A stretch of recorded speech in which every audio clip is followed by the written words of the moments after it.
And those in the beginning stages of this type of chaotic understanding of their faith, they also need a lot more time, a lot more detail, again outside of the realm of what I'm trying to do, inshallah. عَرَفَ مَنْ عَرَفَ وَجَهَلَ مَنْ جَهَلَ, as they say in Arabic. Bismillah. Okay, question one. Again, this is what we're trying to aim to explain. How has Iman been understood, preserved, and transmitted by the vast majority of scholars for the vast majority of our history? That's basically what we're looking at in today's lecture. The slides, the previous lecture, and today's lectures, by and large, will be available, inshallah. And question two, how to recognize who is an authority and who is not when it comes to Iman? And again, these questions, everyone's following someone's interpretation. But whose? And are they qualified? What makes them so? And how to be judged? Again, we'll talk about the science of Aqidah, or Tawheed, or Kalam, which basically is the 6 pillars of Iman. Belief in Allah, His angels, the scriptures, the messengers, last day, and destiny. We are not talking about fiqh. That's not the talk today, but the previous week. Today's class and last week is essentially looking at these 6 aspects of Iman, which comes from the Hadith, the Jibreel Hadith. Again, this diagram a lot of people seem to like. Obviously, the blue is the Muslims, inshallah, general Muslim, irrespective of what they believe or what they believe. But by and large, that's the overall Muslim ummah, you could argue. In the middle, again, this is not to scale. We have Sunni orthodoxy. And what I mean by Sunni orthodoxy is that they follow the understanding of the Prophet and the Sahaba and the early generation of Muslims when it comes to the 6 pillars of Iman. Okay. Now you can have views that are not from the views of the early Muslims with regards to those 6, and still be Muslim. So those, for example, who negate the questioning of the grave. Historically, they have been called Muslim, but not Sunni classical Orthodox Muslims, or later come to know Ahlul Sunnah wal Jama'ah, but they're still Muslim. By and large, the scholars don't make takfir or call those people disbelievers, kafir. But obviously, once you're out the green and you're floating around in the blue, then things can get difficult. You may end up leaving and going outside into the non-Muslim area. Again, both the blue and the green, they share several things in common: the shahada and the acknowledge facing the qibla, prayer 5 times a day, and eating halal food. The basic, base level definition of a Muslim. We'll be coming back to that diagram again in the future, inshallah. Alright, however, soon after the Prophet's departure, notions and beliefs from misleading groups came about, and we also know that, obviously, encountering the Greek philosophers also began to bring certain questions that were never asked at the time of the Prophet or the Sahaba, that now needed to be asked, and also many groups now starting to emerge and cause a lot of fitna. Again, we mentioned several groups in the previous class. The hadith of the Prophet sallallahu alaihi wasallam, the Messenger of God said, "This sacred knowledge will be borne by the reliable authorities of each successive generation, who will preserve it," important, "and remove from it the alterations of the excessive, the interpolations of the corrupt, and the false interpretations of the ignorant." And 2 examples when it comes to the pillars of Iman is Abu Mansur al-Ash'ari and Abu Hassan al-Ash'ari and Abu Mansur al-Maturidi, both contemporaries, although living in completely different geographical locations. And here's our timeline. Again, we have the 4 Imams, seeing how close they were to the actual source, the Prophet sallallahu alaihi wasallam. And we place Imam al-Ash'ari around about the 260, and he died around the 324, and al-Maturidi again died around 333. So very close on. Okay, so the idea of these 2 Imams, they basically dealt with the problems of the age. That's what they did. They dealt with the problems of the age. Alright, classification of topics in Aqidah. So your average book of Aqidah will cover certain sections. Average book in Aqidah will cover 3 sections specifically. They are what's called the Ilahiyat, divinity. In other words, the divine being, Allah and His attributes. Your classical works in Aqidah would generally start with this aspect. Okay? Who is Allah? What is Allah? And what is Allah not like? So on and so forth.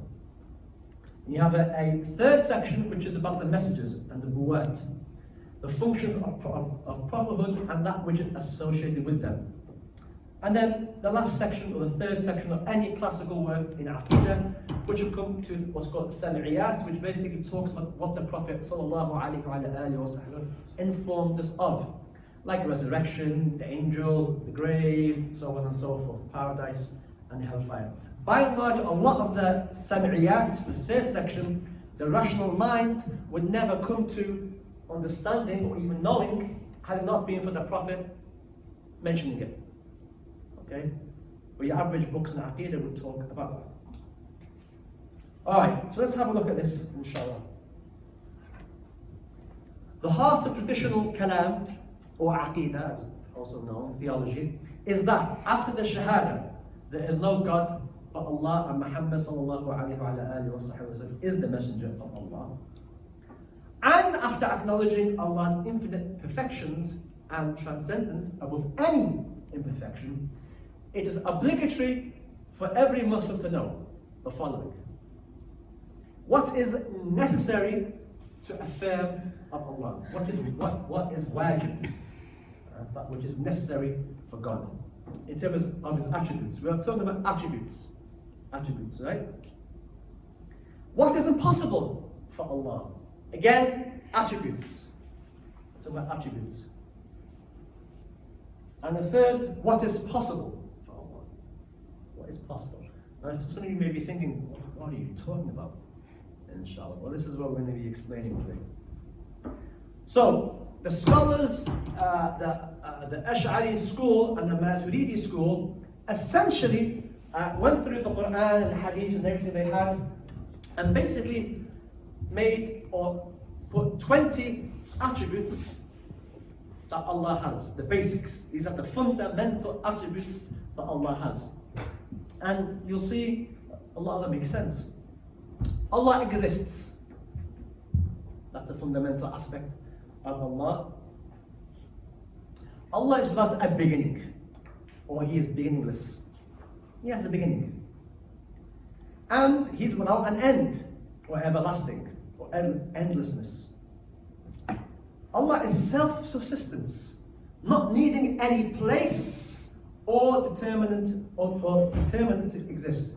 Allah does not need any place. Okay? He is self-subsistence. And this is very important. Allah is dissimilar to created things. Okay? Allah says in the Quran, "Laysa kamithlihi shay." Absolutely unlike His creation. And that's massively important to where we're going to go to after we pray, inshallah. Allah is unique, His oneness, having no partner in His entity or His attributes or His actions. Allah is all-powerful. Allah has will, irada, has knowledge. Allah is alive. He has hearing, sight, speech. Also, by virtue of Him being all-powerful, number 7, He's almighty. And by virtue of will, He's all-willing, all-knowing, living, all-hearing, all-seeing, and obviously speaking. Okay? Without time and without letters. Inshallah. Okay. So there are 20 attributes. Nobody would disagree with them. They are fundamental things that probably all of you, if you sit down and look at, you would all agree with. Okay, so what are the 20 impossible things or attributes? Attributes which are impossible for Allah to have. Basically, the opposites. of the previous 20, such as non-existence. We said before, number one, Allah exists. If we were to say, well, Allah does not exist, that's impossible. It's impossible for Allah not to be existing. Do we agree? I hope so. Inshallah. So basically, opposite of the first 20. Someone is saying Allah has a beginning. We reject that. Allah has an ending. So basically, we've gone the opposite of the first 20, which, pay attention to the green, puts the attributes so far to what? 40. Alright? 20 attributes of God that we fundamentally all have to agree on. And then we have 20 attributes which are impossible for God. The exact opposite of the first 20. Alright? So, what is the possible to affirm of Allah? What is possible? What attribute is possible for us to affirm or to give God? Basically, the one attribute merely permissible of Allah is that He may create or destroy anything, any possible thing. Allah can create and destroy whatever He wants. He's the creator. And that's possible for Him. Okay? In terms of the prophets themselves, we also have a similar type of breakdown, although a lot less in number. The attributes of prophets upon whom be peace similarly fell or fall into the three headings, which is what? The four attributes necessary for the prophets. We'll deal with these four first, right? Things that all prophets must have. By the very nature of them being prophets, they must have four things. Allah had how many? Hands up. This is where I realize if you're awake or not. How many? Hands up. Sisters are asleep. Are you live streaming in the back there? Let me know first. You should always let me know. Altogether. For Allah, how many attributes were necessary for Allah? Oh, this is how many prophets were there? No. Sorry. Attributes were possible for Allah. 20. Ishaq? 20. 20. Alright? Here, only 4. More simple. By the way, people would memorize these.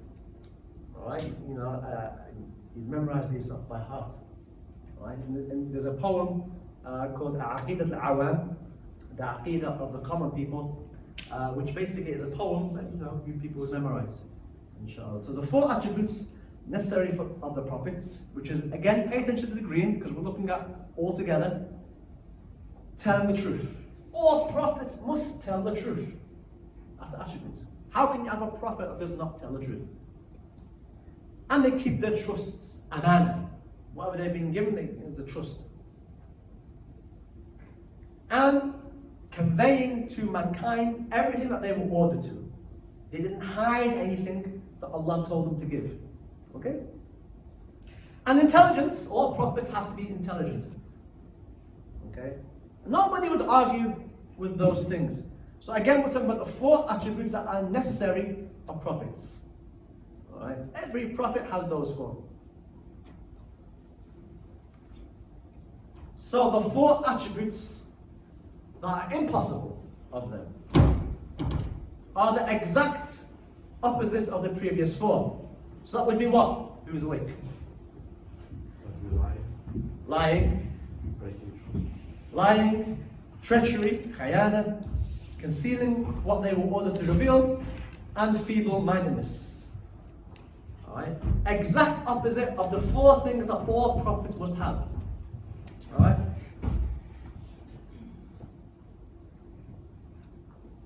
And the one attribute possible of them, of all prophets, is any human state that does not detract from their rank. Such as eating. All prophets eat. All prophets sleep. They differ in the amount they sleep. They said that the prophets, when they slept, their hearts were not asleep. The eyes were asleep, but the hearts were not. That's what the ulama in terms of Shama'il, there's a beautiful book called Shama'il al-Tirmidhi, has been translated recently into a beautiful translation. I recommend you guys get it. It's on Facebook, and you'll find a lot of people talking about it. It got released yesterday, inshallah. Thousands of people have tried to pre-order it, inshallah. But it's in that book, Shama'il al-Tirmidhi, which is a collection of hadith, says that the Prophet Muhammad sallallahu alaihi wasallam, when he would sleep, his heart was not asleep and his heart was in the realms of God. His body, his eyes were asleep, but his heart was not. Because that would be looked at a ghafla. Someone's just not awake, not in heedlessness, and the prophets are not in that particular state. And marrying, obviously, prophets get married, or can get married if they choose to. Illness is not repellent to others. Although Allah protected them from every offensive physical trait and everything unbecoming of them. Keeping them both from lesser sins, this is massively important, keeping the prophets from both lesser sins and enormities before their prophethood and thereafter. In other words, prophets are divinely protected from lesser sin and major sins. This is the aqidah of the Muslims for 1,000 years. Okay? Which basically, we've got, if you were to count them, we've got around 50.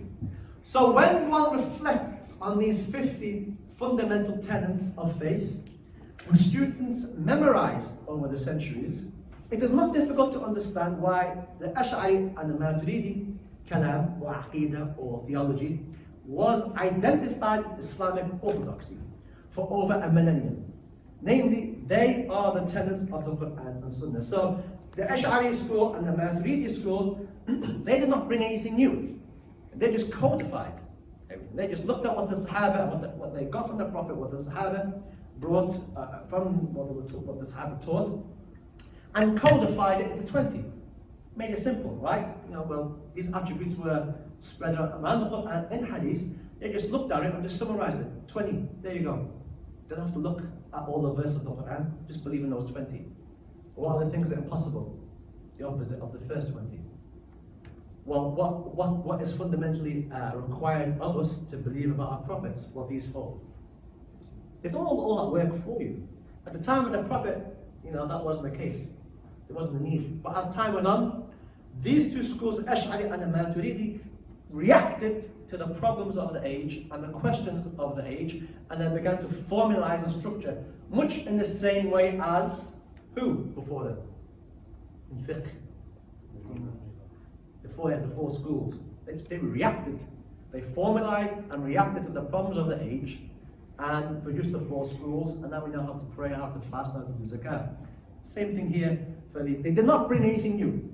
In other words, as one of the scholars said, that if you were to take Ibn Abbas, the great companion of the Prophet, and you were to take him to the time of al-Ash'ari or al-Maturidi, Ibn Abbas would say, what they're saying is no different to what I believe.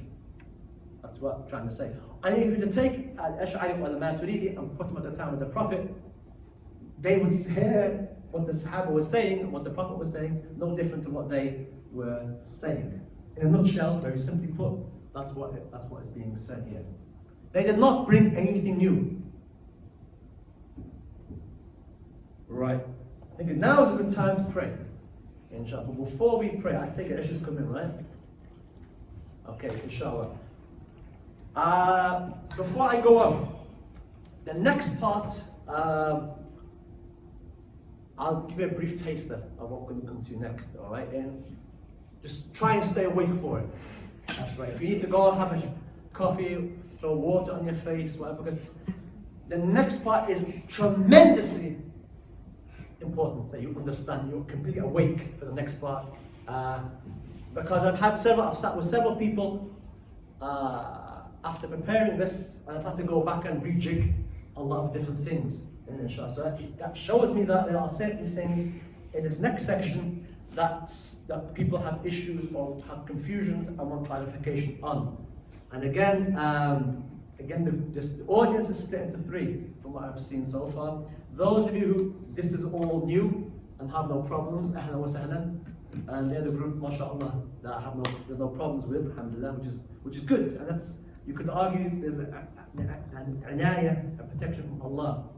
And then there's the group which have gone through all this chaos and come out the end, and now they need to basically work out what it is they just come through and how to make sense of it all, and what is the correct orthodox historical understanding, and then we have those who are in the beginning stages of this chaos, inshallah. So they're the three groups, but all of them will share something in the next section in clarification, inshallah, which is basically in the Quran and in the Hadith traditions, there are verses and Hadith that if you were to take them on face value and literally, they would give you, the reader, an impression that God has a hand, or God has a face, or God has a shin, or God has feet, or God is sitting, or God is moving, so on and so forth. These are verses and hadith that exist.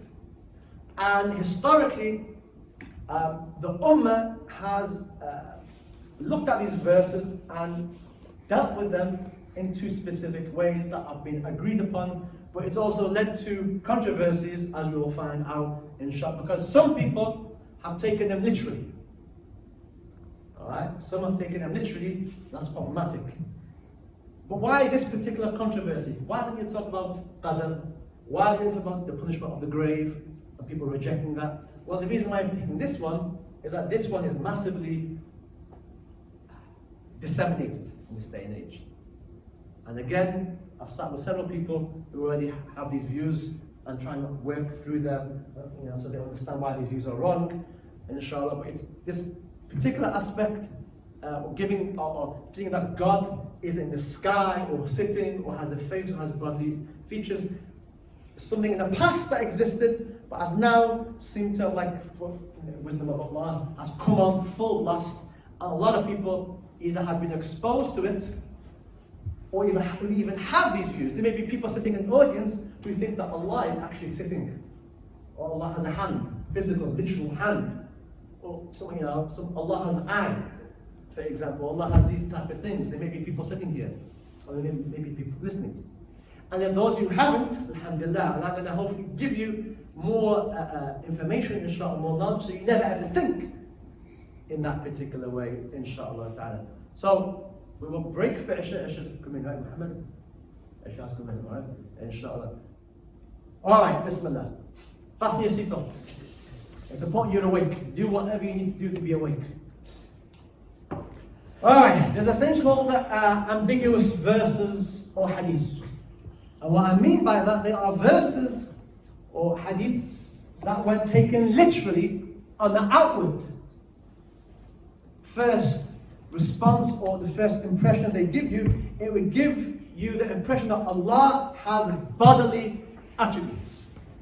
And there are many verses of the Quran and even more hadith. And historically they've been called the ambiguous verses or mutashabihat in the Arabic language, ambiguous verses. Throughout this lecture I'm going to be calling these ambiguous verses. Alright? What do I mean by ambiguous verses? If you were to read them and take them literally, the first thing that comes to your mind is that God has a human form. So, yeah, that's the first thing. Get that into your heads, inshallah. Ambiguous verses. Example: the most merciful is firmly established on the throne. Istawa ala arsh in Arabic. By the way, these slides will be available at the end, inshallah. But make notes. Not everything I'm telling you is on the slides. Why? Because if I was to put everything on there, you'd fall asleep. People have a long day. There's a lot of information, and I can't put it on the slide because you'll turn off, you'll switch off. The hand of God is over their hand. To God belongs the east and the west. Wherever you turn, there is God's face. For indeed you are under our eyes. And let it be made under our eyes, Allah says. In the hadith, there's even more. Okay, for the one I created with my two hands. In the hadith, our Lord descends at the last third of the night. Well famous hadith. Many people have heard about it. Talking about tahajjud and night prayer. Tonight, Allah has laughed at what you did. Verily, Allah created Adam with his image, the hadith says. Why this example? Why am I picking this particular example? Literalism in interpreting the Quran hadith, or the ambiguous verses, or the ambiguous texts, that deal with Allah's attributes, has historically appeared from time to time. So historically, there's been a group, sect, or whatever, that has approached these ambiguous verses literally. Now, if you're saying, what's the problem with that? Sadly, it has reared its head today due to, but not exclusively, a lack of knowledge of the orthodox classical doctrinal approach of the scholars, namely the Ash'ari and the Maturidiyya. Some have, and this is why I picked it, some have gone so far to believe that Allah literally has hands, literally, or an eye, not two, but one, sits on the throne, is in the sky, in his essence, literally, or in the heavens. And I've come across people who believe this. And maybe there are people here in this room who either maybe have this view, or did have the view. And if you are neither of those two, Ahmed Rabbakum, praise Allah Azza wa Jalla, because you are very lucky. In the Quran, Allah says, it is He who has sent down to you, Muhammad sallallahu alayhi wa sallam, the book, the Quran. In it are verses that are entirely clear, very clear. They are the foundations of the book. And others that are not entirely clear. So Allah says in the Quran, look, there are verses that are very clear, and there are verses which are not clear. Allah is saying that. So, as for those in whose hearts is deviation from the truth, they follow that which is not entirely clear thereof, seeking conflict, fitna, and seeking its hidden meanings. But none knows its hidden meanings except God. And another tafsir, and those who are firmly grounded in knowledge. Full stop. And they say, we believe in it, the whole of it, the clear and unclear verses are from Allah. So Allah is saying, and look, there are verses here that are very clear. And there are verses that people will not find very clear. Okay? And none will grasp the message except men of understanding. So how have these ambiguous verses been historically interpreted? What's known as tafweed. Tafweed, an Arabic word, means simply what I've written on the board. Tafweed, non-specific interpretation. And what's in Arabic? Ta'wil in Arabic, which means specific interpretation or figurative interpretation. Maybe figurative interpretation. We can write that. Just remember figurative interpretation as well. Inshallah. Now you know why I've put that on the board. Because I'm going to be referring to these two heavily as we go on. And so I put it on the board in case when I'm talking and I may not translate it, you've got it on the board. So if I say tafweed, it means non-specific interpretation. What I mean, I'll explain that as we go along. And when I say ta'wil, or specific interpretation, you know. But I'll try my best to refer as best as possible in English. I'll try my best. But if not, it's on the board. Massively important where we're going in the next hour. Get these two in your heads, inshallah. Alright, so these verses and the controversy that's ensued have made scholars apply these two aspects or these two approaches. So we'll start with the first, tafweed, or non-specific interpretation. And the title will explain itself as we go along, inshallah. So what do we do with the verses and hadith of this? Well, the first approach is to have faith in it, to believe in it. We don't negate the Quran. Wherever Allah says hand, we believe what it says. Whatever Allah talks about in the hadith about himself, we believe in it. That's the first thing. We don't reject it, we believe in it. Without discussing its meaning, why believing of Allah Most High that there is no thing لَيْسَ كَمِثْلِهُ شَيْءٍ, nothing whatsoever like Allah Azza wa Jal. And that He is exalted above having any of the attributes of His creatures. In other words, if you were to make it more simple, tafweed, which is non-specific interpretation of these verses and hadith.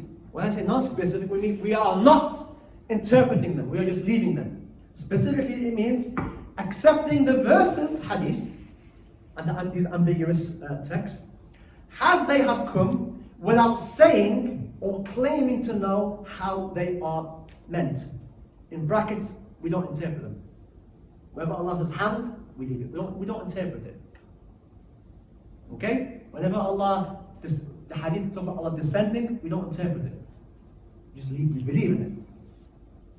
And most importantly, given the day and age we're living in, negating any literal interpretation that would give Allah human form. So why we say we don't interpret, why we don't know exactly what it means, what we can say is that what it doesn't mean. And what it doesn't mean is what it literally comes to your mind. Alright? We don't interpret hand as hand literal. Don't do that. Why? Because it goes against the very nature of the verse of Quran. There is no thing like Allah.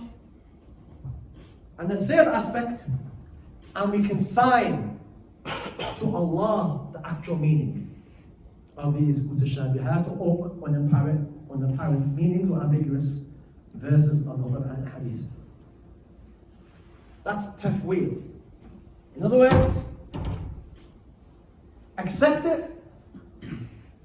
Pay attention, this is more important. Accept it, negate any outward literal interpretation that will give Allah human form, and consign, leave the meaning to Allah Azza wa Jal. Does anybody want me to repeat that again? I don't want any questions. Could you, what is it, this? No. I want me to repeat that again, explain it? Yes. Questions that come out of it? No. Do it at the end. Everybody understand that so far? Examples to follow? No. Okay, good. At least I'm just being truthful. We are talking, and that's what I want. I don't want you sitting here and just going through the motions. This is your belief. This is your aqeedah. If you get this wrong, you're praying, you're fasting, but you believe Allah, you have a wrong understanding of God, what hope are you going to have on Yawm al-Qiyamah? So rather you ask now, than get in trouble on Yawm al-Qiyamah.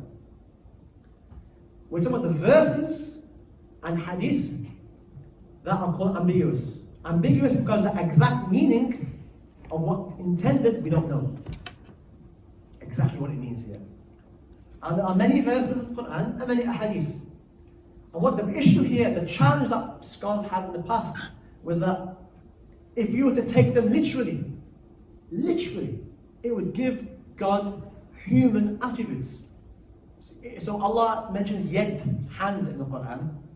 If you were to take it literally, you say that God has a hand.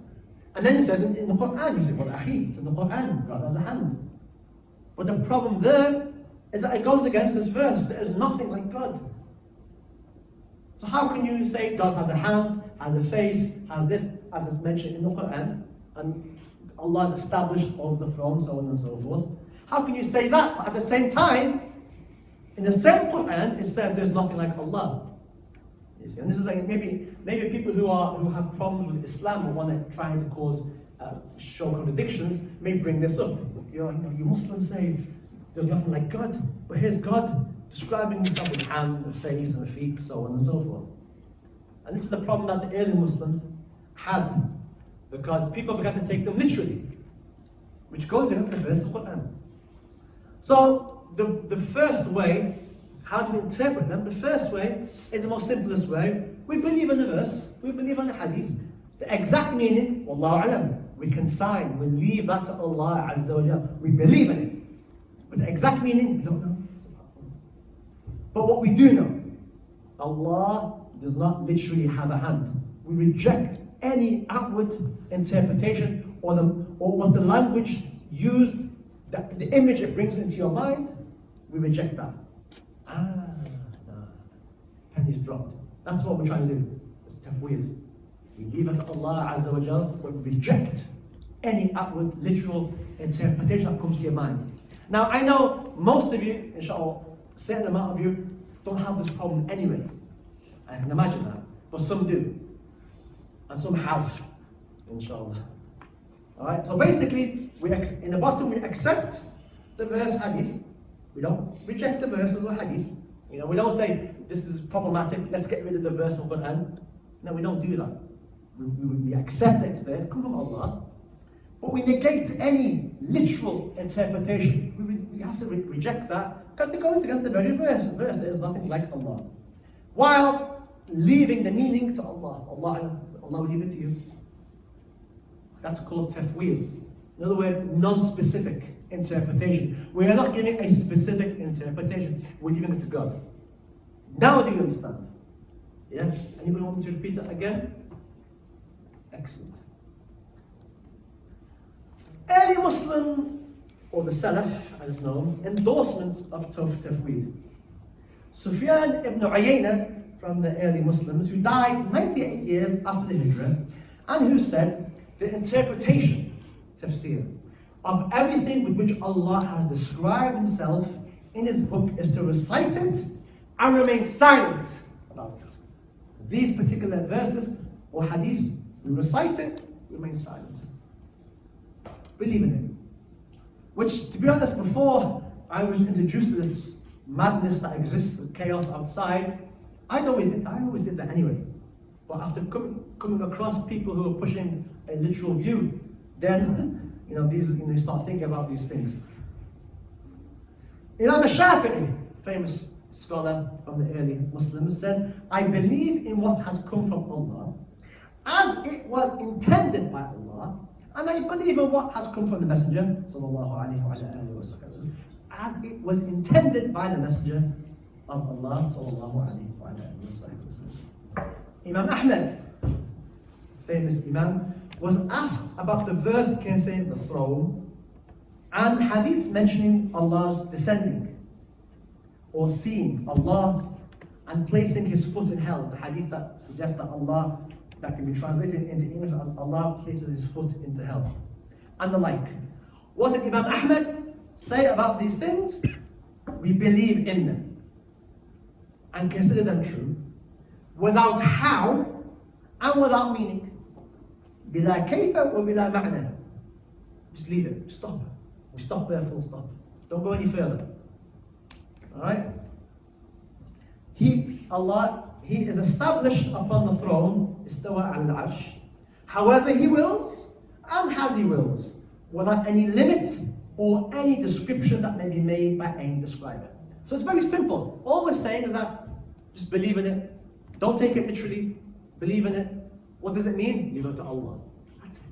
Nice, easy, simple. That is called what? That approach is called? In English? Girls in the back? In English? Give you a clue. English, it's on the board. Come on.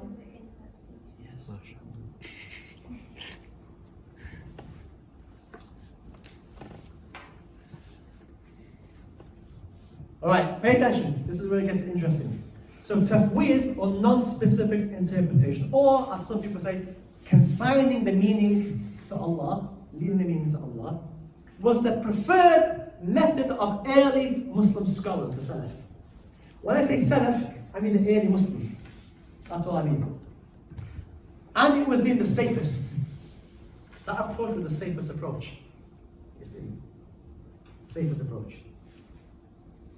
Indeed, the doctrinal schools of the Ash'aris and the Maturidis favored this method. This is important. The Ash'aris and the Maturidis themselves, in their interaction with these verses, they even said this is the best way. Just leave it to Allah. Believe in it. Leave the meaning to Allah, but reject any literal interpretation. And the Ash'aris and the Maturidis, historically, that was their favored approach. Okay, not surprising when you look at it. So this way, tafweed, non-specific interpretation, became known as the way of the Salaf, the early Muslims. That became known as the way of the Salaf, the early Muslims, when dealing with the ambiguous verses and hadith. This is important. A third, more older school existed that favored this approach, and they were called Ahl Hadith. This is very, very, very, very important where I'm going with this.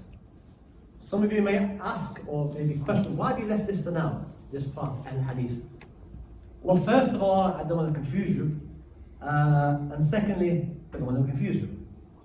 Alright? But historically, there were three schools when it came to understanding these verses.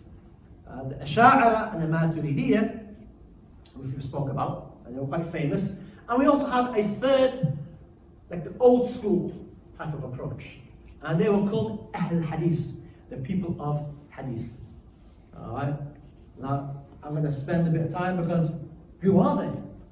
Who are these Ahl Hadith, this third approach? Not to be confused with the Ahl Hadith that exists in the subcontinents right now. We are talking about a group or a doctrinal approach that existed historically, not to be confused with the group that call themselves Ahl Hadith today. Make sure you understand that. So who are these Ahl Hadith? Ahl Hadith, or the people of Hadith, as it's literally translated. In terms of doctrine, it came to donate or explain the specialist scholars of Hadith, whose main adopted doctrinal position regarding Allah's attributes was that of tafweed, consigning the actual meaning to God. Okay? In brackets I put see later. That's a mistake, because it took a long time to try and work out what's the best way to put this towards you, for you guys. Originally I had this in a different place, so we'll see if it works. So Ahl Hadith were a group of scholars who were primarily Hadith scholars, who when it came to the attributes of God, just basically followed the Hadith. You understand that? That's all they were. Followed the Hadith. So they were a community of Hadith scholars, experts in Hadith sciences. Also, historically, they were also named Athari. Athari is more of a classical name for Hadith. Athar, a narration. So they had this name as well. Ahl Hadith or Al-Athari, or Al-Athariya, Atharis. Okay? So both Ahl Hadith, the term Ahl Hadith, and the term Athari was used interchangeably. That's very important, because you may read and you'll find Athari. What's Athari? Zane Abdo told us about that. Athari, Ahl Hadith, both mean the same thing. Okay? It was the way, or primarily the way of Ahmad ibn Hanbal, or became known as the way of Ahmad ibn Hanbal, the fourth great Imam of fiqh, and a great many of the Hanbalis. So it became the default position of many Hanbalis. They inclined towards this approach. The approach of what? Tafweed. And the girls now, what is tafweed? Good. I forgot there's girls over there. Maybe these aren't girls, I don't know. I'm asking because it's important. Alright? I'm not trying to keep you awake, but it's important that you guys understand this. This is important. They did not have a distinct doctrinal, theological position that differed to the traditional Ash'ari and Maturidi schools. In other words, the Ahl Hadith or the Atharis were not different to the Ash'ari or the Maturidis. They weren't different. Exactly the same thing. Same approach. Why? Because they all did tafweed. All three of them agreed on it. No difference there. The Ash'aris and the Maturidis, however, were more advanced and developed.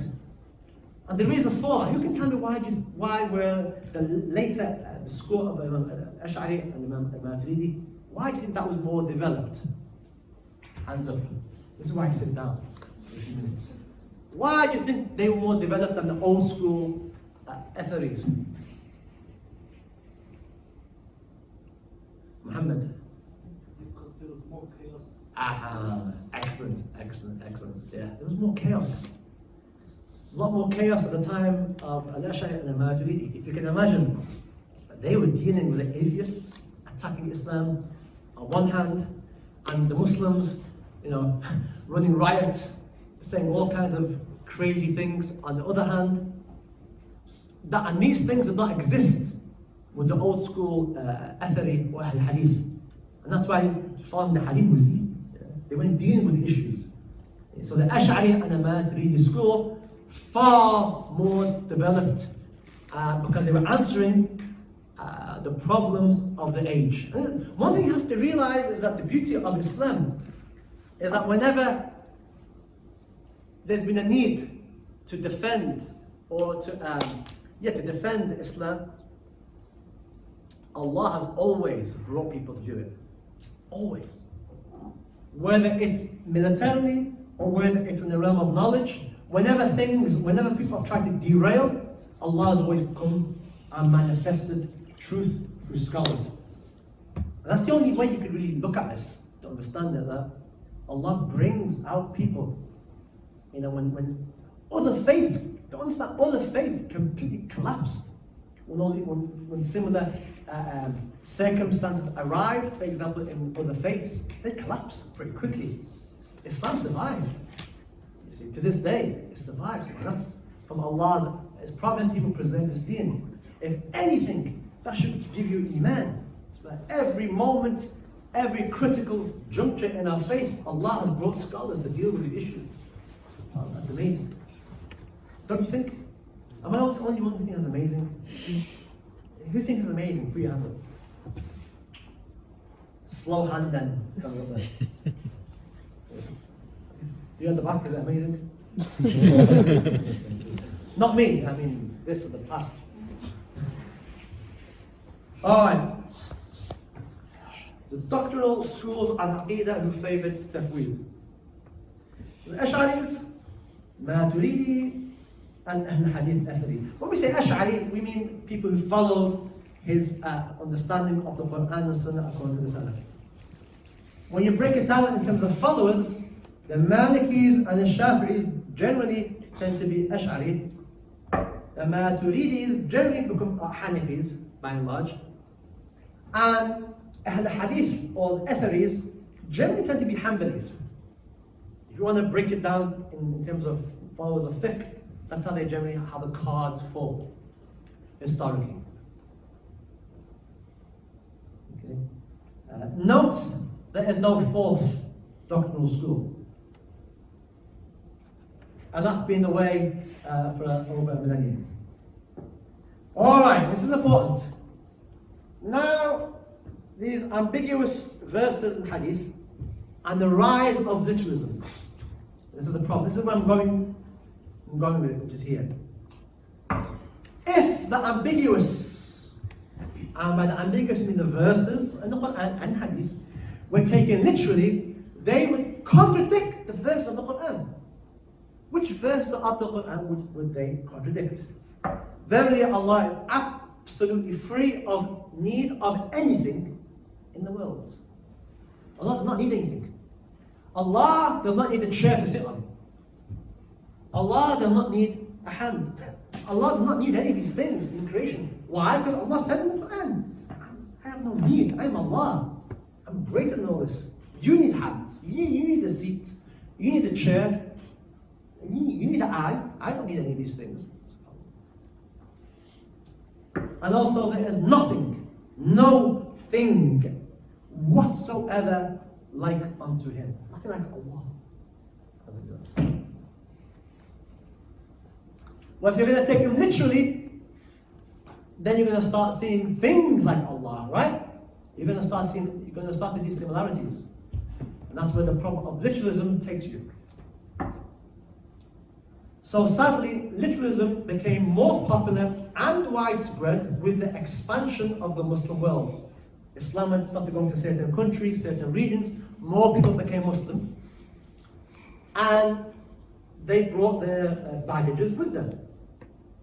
And, the emergence of sects, the Mu'tazila, Murjiya, and Qadiriyya, and all these other sects then start to come. The time-tested and safe approach of the early community, which was tafweed, which means to leave the meaning to Allah, believe in it, leave the actual meaning to God, and negate any literal interpretation. The early Muslims were not faced by this. The Sahaba were not faced by these things with the problem of literalism. And was no longer however, when literalism actually came and started to be a threat, and people began to actually believe literally in these things, then the approach of tafweed, telling somebody, Wallahu alam, Allah knows best, was no longer a practical solution. Imagine, somebody actually believes, someone's become Muslim, entered into Islam after coming from a faith in which they worshipped a godlike figure, maybe a person, maybe a tree, maybe a statue, or whatever. And then they enter into Islam, and they pick up the Quran one day, and they find, wow, there's a hand. God has a hand. Wow, God's sitting on the throne. Allah has all these things. This is similar to what I've just come from. This makes sense. I get it. Yeah, I get it. And on top of that, you've got sects pushing this heavily. Now, is it me, or is it going to that person and telling them, brother, don't think about it, leave the meaning to Allah, don't interpret it? Is that going to be a solution? No. Why? Because he already believes in it. Literally, you can't say Allah knows best. Why? Because, I already know what it means. It means hand. It means what it says. So the early approach, which is of the early Muslims, they were innocent. The early Muslims are innocent. Now you couldn't tell it. Now you couldn't give that as a response now to people. In other words, they already have a preconceived understanding of these verses, and you telling them, don't think about it. They've already thought about it. You're telling them, don't do that. They've already done it. But more importantly, they've got a view of Allah that's against the Quran and against the Sunnah. What are you going to do about it? Can you see why the early approach now is no longer useful? Well, back then, it was no longer looked at as being useful. In other words, the innocence had been stripped from people at that time. Did you get me? The response taken by scholars was to figuratively interpret, known in Arabic as ta'wil, or specific interpretation. Hence number 2 on the board. Ta'wil, specific interpretation, or figurative interpretation. In other words, we are going to now attempt to give a meaning to these ambiguous verses. Alright? Which is a big thing, right? This is a massive thing. So, any examples of this figurative interpretation, ta'wil, or a specific interpretation? Examples. Allah is the light of the heavens. Translated light here, or the interpretation, light meaning guide. So we're not saying that Allah is literally a light in the heavens. We're not saying that. So what does that actually mean? Well, the figurative interpretation that the scholars made was light meaning guide. Allah is the guide of the heavens. Another example? Allah's hand is over their hand. That is a figurative interpretation. Authority. And the reality, we do it all the time in language, right? If we say, there is a lion in the room. Now I could mean, I was looking over there. Now we can either mean an animal that's come into the lecture theatre, which means we have to run out, which is literal interpretation, which it could mean. Or I could mean, for example, there's a brother here, mashallah, who's like a lion. I'll leave you to work out who that is, inshallah. But we do it all the time. For example, so-and-so has a strong arm. What does that mean? Has strong authority. So-and-so has got a big nose. Does that literally mean that you have a big nose? No, it means what? What does it mean? What does it mean? Huh? Like, so-and-so has a big head. What does that mean? Girls on there. Big head. Huh? Anything? Less posh words for those who don't understand. If someone's got a big head. Yeah, okay. Arrogant as well. So we do it all the time, right? We use language that is metaphorical all the time. You know, the Prime Minister did X, Y, and Z, for example. It wasn't him, it was the people underneath him that did those things, but the action is given, is attributed to the Prime Minister. He won't do it himself. No, or, the UK is at war with so-and-so. Does that mean every single person? No, it means the army. So figurative language is used.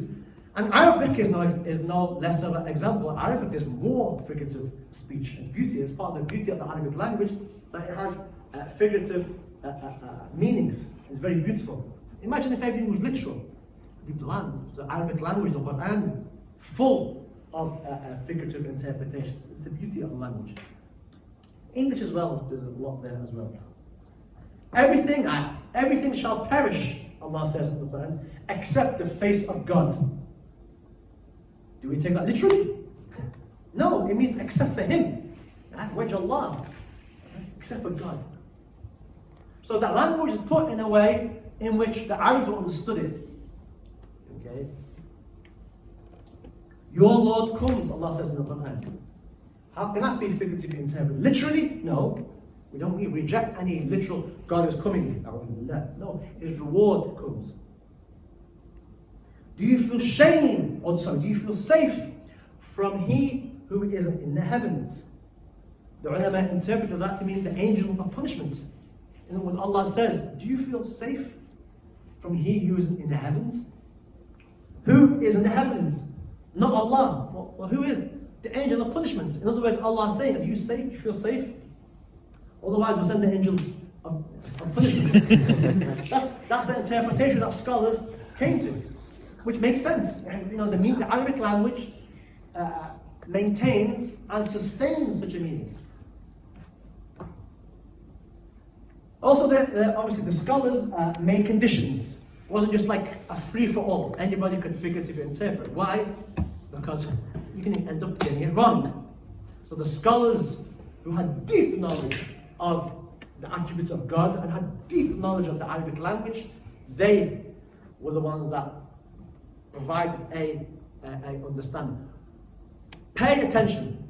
When the scholars gave figurative interpretations, they weren't saying, this is important, and I haven't put it on the slide, but it's important for you to make a note. They weren't saying, this is the absolute, definitive answer. They weren't saying that. They were saying that the Arabic language can maintain a number of interpretations. This is one of them. Why do you think the scholars did that? I want the girls now. Why do you think the scholars did that?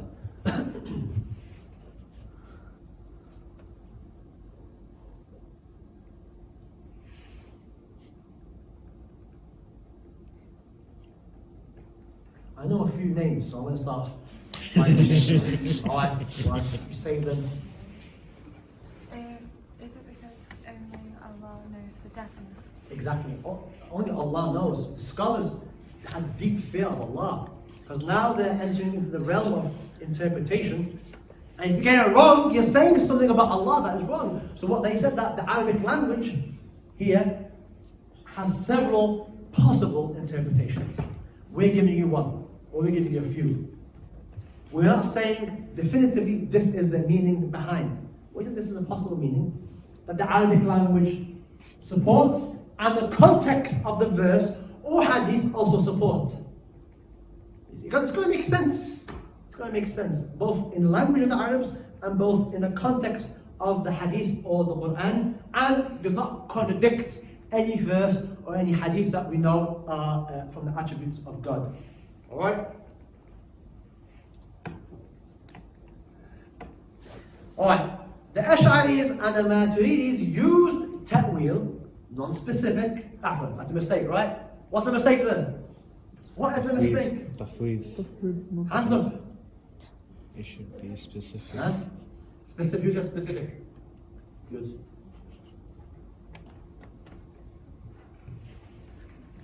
What should it be? Specific. Right. Will this come back up okay now? I haven't lost you, Adam, have I? No. Right. The Ash'aris and Maturidis use ta'wil, specific interpretation, to deal with the problem of literalism. It was such a massive problem, right, that the Ash'aris and the Maturidis now begin to use figurative interpretation to remove these harmful understandings that people began to have. Alright, again, rising to the challenges of the time. It's something important. Our scholars always rose to the challenge to deal with the problems of the age. This was out of necessity. The Ash'aris and the Maturidis argue that when someone does not have this problem of literalism, then it is safer to do tafweed, non-specific interpretation, which was superior. In other words, the Ash'aris and the Maturidis, they were saying, look, if we don't have this problem to begin with, if you don't think that Allah is not sitting, if you don't have this problem to begin with, then you don't need this. Just leave it as it is, because you're innocent now. You don't have this virus that's crept in now to this age, the same problem. If you don't have this problem, then this isn't for you. You can go along, mashallah, simple, and just read these verses, and bismillah, read the hadith without having this problem, because you don't have this issue to begin with. Alright? But if you do, we need to provide you with an antidote. For those who are medics in here. Ta'wil. Any mistake there? Yeah. There we go. Third one.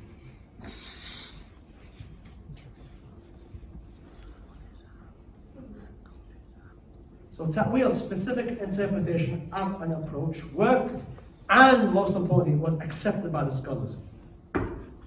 The Atharis, Ahl Hadith, did not. They were old school.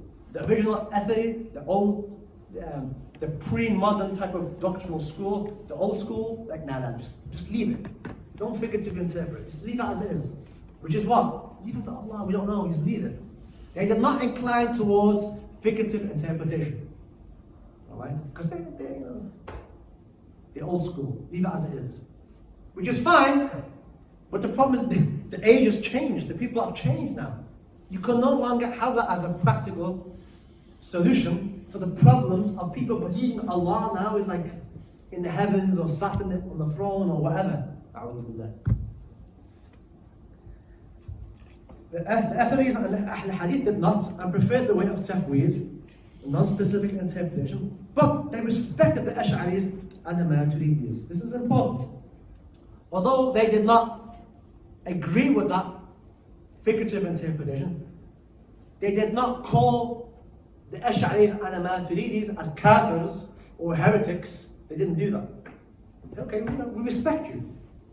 We don't agree in that way, but we respect you. You still are brothers. That's massively important. Initially, this problem between them did not exist. They did not call them kafir or innovators. The two other alternatives to interpreting is either extreme rejection, nullifying the ambiguous, or taking them literally. So, in reality, you have four ways to look at these verses and hadith. The first is what? Tafweed, non-specific. Leave it to Allah, while rejecting any literal interpretation. Number two is what? Ta'wil. Which is? Specific interpretation. Giving a figurative interpretation. The third approach, which is the wrong approach, is to reject the verses and hadith. So when Allah talked about His hand, they say, no hand. When Allah istawa ala arsh, Allah established over the throne in a way that is befitting, they reject the verses, they reject them. No. So this rejection or nullifying of the verse is haram because you're going against, it's like you're saying, Allah did not say that. Allah did say that. The Prophet did say that. That's another extreme. Or number two, taking it literally, which is another extreme. So in other words, you've got one extreme, literalism, and the other extreme is what? Rejection, complete rejection. Both of them opposite ends. Can you see that? Are you still awake? Both of these were rejected by all three doctrinal schools. Ahl Hadith rejected that approach, the Ash'aris rejected that approach, and the Maturidis also rejected that approach. And they said that these two approaches, rejecting the verses or taking them literally, were the signs of deviation and heresy. Alright? So if you weren't Athari, or Ash'ari, or Maturidi, you are a person of deviation, a person of bid'ah. And historically, that's how it's been always being put. Do you understand that? Okay, good. Alright, problem. Ahl Hadith, who are the Hanbalis, right? Mostly the Hanbalis inclined towards the Ahl Hadith way. Ahl Hadith way. And what happens is that they have a problem of literalism. The Hanbali school inclined towards the approach of the Ahl Hadith when dealing with ambiguous verses or hadith, which is what? This was non-specific interpretation and not ta'wil. Yeah, nothing new, right? Nothing new. Sadly, there was a rare development in the Hanbali school of fiqh. What did these guys do? A branch of them amongst the Hanbalis inclined towards anthropomorphism. Who can say that 5 times? Who can say 5? I'll give you this and whatever's inside. Who wants to give it? 5 times. Alright, all the girls maybe, Bismillah, who's courageous. At the back, you 3 at the back, want to have a go? No? Someone's have a go. One of the sisters. Alright, Bismillah.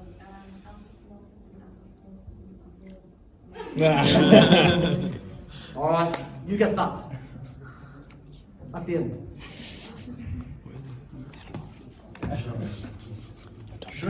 Just remember the fall that counts. In case you get disappointed. Alright, a branch, and this word anthropomorphism is a very important word. Basically, what does it mean? Giving Allah a bodily form. So the word anthropomorphism literally means giving Allah a bodily form. Rather than saying 3 words, we'll say 1 word that has 15 syllables. Well, there we go. I've got a laugh. So a branch of the Hanbalis inclined towards anthropomorphism, giving Allah a bodily form, and used the ambiguous hadith and verses to do so. So they incline towards literal interpretation. Why, and so on and so forth, I don't have the time to get into, but it's fascinating for those who want to read into it. This was wholly unrepresentative of the Ahl Hadith school as a whole, whose school rejected such notions as shown by Imam Ahmed himself and many of the Hadith scholars who did not take these things literally. There is no proof whatsoever that Imam Ahmed himself took these things literally. No proof. In fact, the opposite. Ibn al-Jawzi, not Ibn Qayyim al-Jawziyah, Ibn al-Jawzi, who was a Hanbali that preceded Ibn Qayyim al-Jawzi, who came later, wrote a whole book refuting them. Recently translated as The Attributes of God by Abdullah bin Hamid Ali, which is this book. So Ibn al-Qayyim al-Jawzi, who 597 Hijri, okay, the problem became so widespread amongst the Hanbalis. I mean, this wasn't a sect. This is amongst the Hanbali school itself. People began to literally take these verses literally. Alright? Pun not intended. So they began to look at these verses and hadith literally. And Ibn Qayyim al-Jawzi himself, who was a Hanbali scholar who rejected this literal, became so worried that he writes a whole book refuting his very colleagues amongst the Hanbalis, and he said that, in criticizing the Hanbalis of his time, that you guys have given such a disservice to the Hanbali school that nowadays, back then, no one can say Hanbali without automatically thinking of an anthropomorphist. Yeah? So the name Hanbali became synonymous with people who gave God a human form. And that's how widespread it became within the Hanbali school. Again, not all of them, but a large degree, many of them began to give this impression. And this is massive because this isn't a sect. This is like from within. It's massive. It's important you understand that.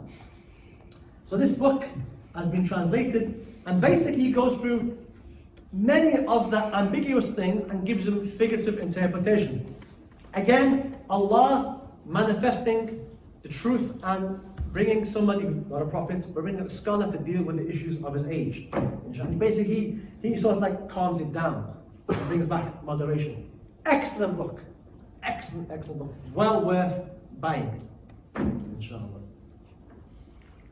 Sadly, this faction still refer to itself as Al-Hadith, and even went so far as to say that their literal interpretation was the way of the early Muslims. And I've given you two scholars as an example, Ibn Taymiyyah rahmatullah alayh and Ibn Qayyim rahmatullah alayh.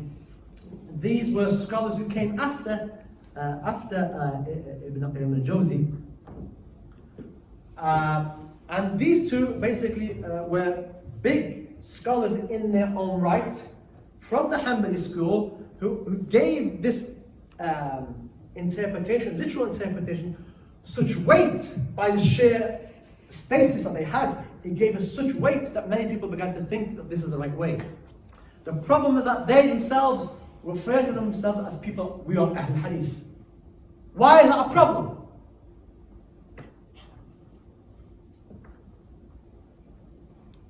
Why is that a problem? Hands up. Why is that a problem?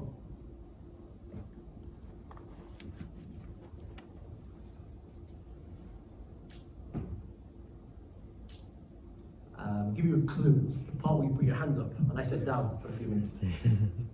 Why is that? What's the problem with that? Why can't they call themselves Ahl Hadith? Because they do they're anthropomorphists, so they're not just saying Allah while and they're trying to assign an interpretation to it. Exactly, that's it. They can't claim themselves to be Ahl Hadith, the way of the early Muslims, because the way of the early Muslims was what? Tafweed, which means leave the meaning to God. These guys now are saying, well, no, hand means hand, literally. Feet means feet, eye means eye. Rising over means rising over. In the sky means in the sky. And if you can imagine, they couldn't come out and say, we are anthropomorphists, because everybody rejected that, obviously. They can't come out and say, this is what we are.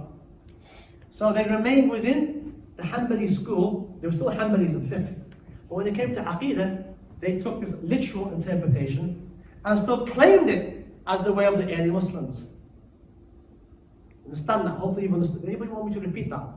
That connection, massively important to where we're going in the next few weeks. Anybody want me to repeat that? Okay. Good. Ibn Taymiyyah, Ibn Qayyim were examples of this. This is the case today. And that's why there are people in the audience who have had these views, or maybe are at the beginning of having these views. And if you're in neither of these two groups, alhamdulillah, never be in that group. Alright? Never be in that group, inshallah. And if I've helped you in any way from falling into that, then alhamdulillah, I've done my job, inshallah. Alright, let's see how much time we have left.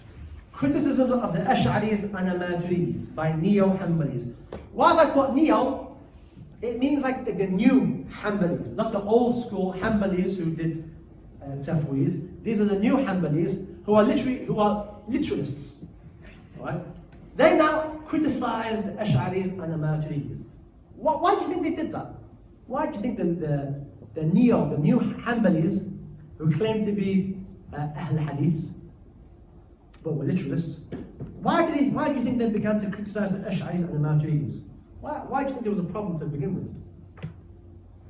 They viewed it as Yes, these new splinter group, right, began to look at the Ash'aris and the Maturidis as what? Deviants. And the reason why they looked at the mainstream Orthodox schools as deviants is because from where they're standing, if you're not taking these things literally, it means you are negating them. You get the point? If we're not saying Allah has a hand, if we're not saying Allah has a face, if we're not saying you're rejecting the verse. And anybody who rejects the verse of the Quran is a deviant. So hence they said, these guys are deviant. Whereas the Ash'aris and the Maturidis said, wait a minute, you guys are deviants because you guys are doing something that the Quran tells us not to do. You guys are interpreting things that no one's ever done before. You guys are giving God a human form, as if Allah needs a human form. And that's where the problem began to arise. And today, that same argument is being played out today. Yeah, that's why I brought this topic up. So the first of several criticisms that this new group, these people claiming to be Ahl Hadith, who are literalists, figurative interpretation is an innovation, a bid'ah, something new that's never been done before and is wrong. It says no one has ever interpreted them in this way. So they would say, how about you Ash'aris and you Maturidis? Who do you think you are interpreting these verses? No one's ever done that before. What right do you have to play God? For example, right? And the issue is that it's bid'ah. Something that hasn't been done before. That was one of the main criticisms. And the second criticism, obviously why you are rejecting and you are nullifying the attributes of Allah. Why? Because you're figuratively interpreting. So this anthropomorphist, Hanbali, who claims to be ethery, alright, following the way of the early Muslims, if you don't interpret these things as Allah has a hand and face, and you're trying to interpret it in a figurative way, then you are doing something that wasn't asked by God, which is wrong. And obviously you are rejecting the verse. Do you understand that? I know I'm losing some people, I can feel it, but those of you who are still with me, do you understand those 2 points? Can you understand why they brought those objections? Okay. Well, examples of figurative interpretation by the early Muslims. The criticism that this figurative interpretation, number 2, was an innovation, something that was wrong, no one's ever done before. Well, hang on a minute. We've got examples where the Sahaba did it.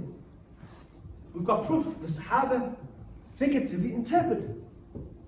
And we have the early Muslims, the Salaf, who you guys are claiming to be following. They've done it as well. So we have proof that the Sahaba and the early Muslims use this approach. So it's not something new. The Ash'ari and the Maturidis did not do something new. They just saw what the scholars done in the past and just repeated it.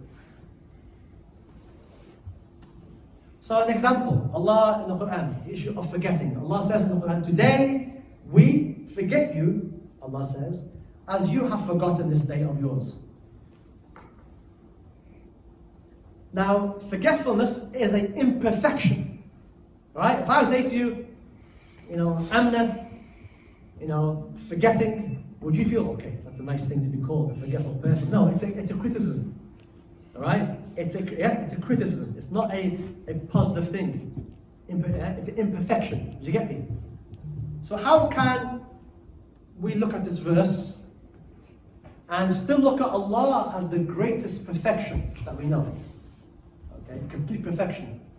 When Allah has referred that today we forget you, the kuffar, as you have forgotten this day of yours. What do we do about that? Well, Ibn Jarir al-Tabari, famous scholar of Quran, who died 310. I've made that into bold so you understand it is very close, very early on, after the Hijrah, and who explains that above verse as meaning, this day, Yawm al-Qiyamah, resurrection, we shall forget them, so as to mean we shall abandon them to their punishment. So when Allah says, I forget, it doesn't mean literally Allah's forgotten, it means that I've just left you, abandoned you to your punishment. Because if we take forgetfulness literally, that's an imperfection of God, as rejected. So, the point there is, this was done by a major scholar, Tabari, famous scholar of Quran Tafsir. Any scholar in this day and age has to have recourse to several books in the commentaries of Quran. He would have a Tabari in his library. No scholar or student of knowledge worth his weight would not have that. It's one of those go-to books you have to have in your library. Another example, the shin. For those who don't know what a shin is, this is a shin. Allah says in the Quran, on a day when the shin shall be exposed, they shall be ordered to prostrate but be unable. What's going on here in this verse? You're probably thinking, what? Shin? With Arabic and Saq, it's in the Quran. So Allah saying on a day when the shin, alright, shall be exposed. In other words, now if you're going to take that literally, it means on Yawm al-Qiyamah, Allah is going to reveal His shin. A'udhu billah. Right? If you take that literally, your mind is going to go to a dark place, which I don't want you to go to. So come back. And they shall be ordered to prostrate and be unable. Well, how have the early Muslims looked at this? Al-Tabari, again, from the early Muslims, says, pay attention, I've made it into bold. A number of the exegetes, those scholars who wrote commentaries on the Quran, that's what that word means, those scholars who wrote commentaries on the Quran, a great number of the companions, Sahaba, and their students, the Tabi'in, alright? The Sahaba and the Tabi'in held that a day when the shin shall be exposed means that a dire matter, Amrun Shadid, shall be disclosed. Well, that still doesn't explain the whole shin thing, right? Doesn't explain it. Well, the shin's association with direness or difficulty being that it was customary for Arab warriors fighting in the desert to ready themselves to move fast and hard through the sand in the thick of the fight by lifting their garments above the shin. So when Allah says on that day, the shin shall be exposed, the Arabs were reading that, okay, I mean that something big is going down. Yeah?